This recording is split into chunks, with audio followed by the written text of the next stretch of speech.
What are you thinking? I don't know.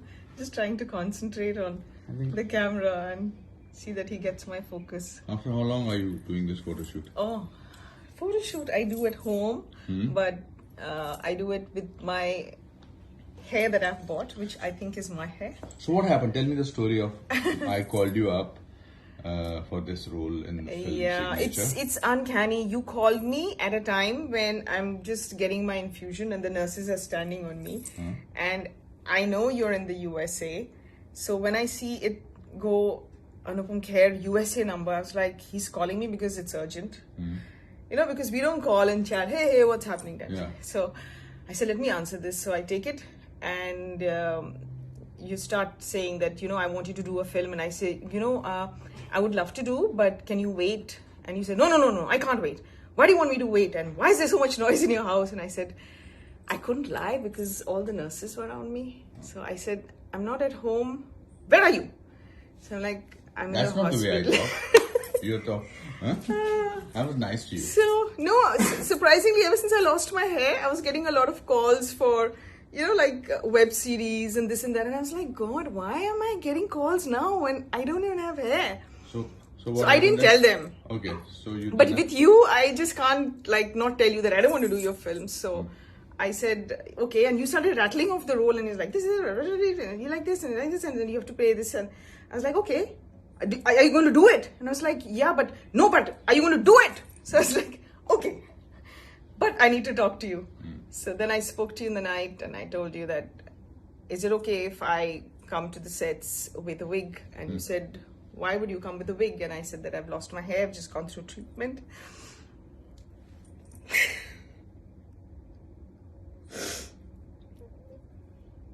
I don't know, it just gets emotional. That's okay. I think you're the most courageous person. I just want to thank you for being okay with it, because I thought I should tell you that I'll be wearing a wig, and then you said, why even a wig? Why can't you just do the film just as the way you are? And I said, I don't know if I have the courage. And you said, I think you do. So I just think it's so nice. When did you discover that you have breast cancer? No, my breast cancer, I didn't have any symptoms. I do a yearly test for myself where I do my sonography and blood tests. The yearly checkups. It was an annual checkup where my person who was doing my sonography said, I think you should go and get this checked with Dr. Mandar, who's an oncologist. And I know about him. So the minute I heard that, luckily I had a friend with me. I never take anyone with me when I do all these yearly checkups. And so I went and met Dr. Mandar and he said, we'll do a biopsy, but it doesn't look anything. These are cells which are pre-cancer cells. It's called DCIS. And sometimes they become cancer, sometimes they don't become cancer. So it's up to you. Do you want to remove them? And I said, no. I'm like, take it out. So we did a biopsy and it didn't come cancer. It was negative. But I still wanted to take it out. So when we took it out and they did a biopsy of the entire cells that were removed and tissues, they found tiny cells, like a tiny portion of cells that had already become cancer. And so he said that when you were in this surgery, we put a port. So I still have the port here, this raised bit, and then you have these veins which are going in. So they said, we have to give you chemo. And then I started crying. And then my sister was like, it's treatable. Doctors saying it's 100% treatable. These are very, very early cancers. And that's the one thing that, if you catch it early, cancer is treatable. And my sister was like, why are you behaving like a 17th century woman? Why are you crying? I mean, the doctor's like, good news. And you're crying. Well, I think we're just so terrified of the word cancer, which is why I didn't share it with my parents, because they're so vulnerable. They are like, I live with them and they're like, especially my mother's like, she's very vulnerable. Last 2 years, she's been with nurses. So I just went and told her, Mommy, I have a lump in my breast. So I had it removed. That's why I didn't see you for 10 days. And her blood pressure just went up and down. And she she was passing out, and then by the evening we had to take her to the hospital. So, What do you feel now? You shot for 2 days for the film. I feel so good. Yeah. Yeah. So what do you want to tell women who discover suddenly, because I think I learned from the women. I learned from a lot of women who were coming to chemo and they were like, oh, I'm going to work straight from here. And I was like, really? Why do you have to work? Doesn't your company give you an off during time? They said, no, they gave us off. It's completely paid for and all. But I don't like to sit at home. I like to work when I'm doing this. It just makes me feel normal.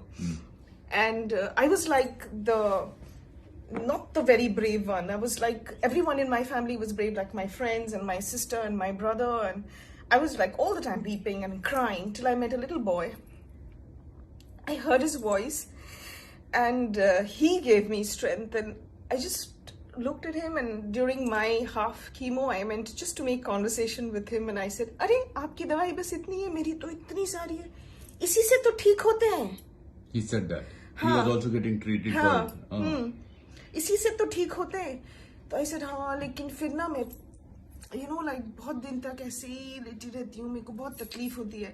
तो he says, मैं 5 दिन लेटता हूँ बस. उसके बाद तो मैं खेलता हूँ. उसके बाद तो I'm fine, I'm back to myself. So I was like, So wow. Shalom, what I want to tell you is that you are my hero.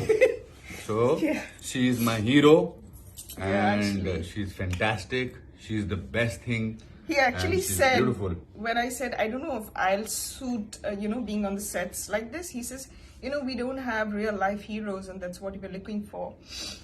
And you are one of them. So thank you. He's been so supportive. Oh my God. Thank you so much. So much. All those people who are listening to this Mahima Chaudhry, she is the best thing.